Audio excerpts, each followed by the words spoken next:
Šis ir pasākums mums visiem Mārupas uzņēmējiem un iedzīvotājiem.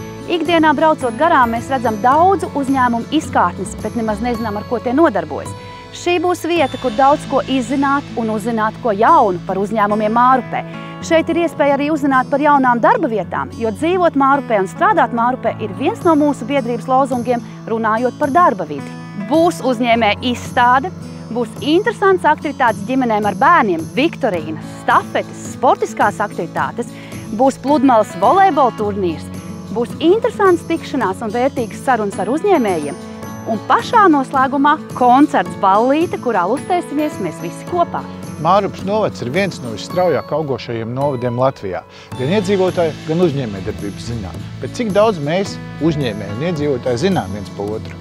Mēs rīkojam festivālu, lai iedzīvotāji un uzņēmēji varētu satikties un izstāstīt viens otram savas vajadzības un savu stāstu. Šogad viss būs daudz aktīvāk. Būs sportiskas aktivitātes, kopīgas tikšanās, jaunas iepazīšanās, vērtīgas sarunas, muzikāla priekšnesuma un kopīga balva vakara garumā. Tiekamies sestdien, 9. septembrī. Ikgadējā Mārupas uzņēmēju festivālā Aktīvās atpūtas parkā iet Mārupīte.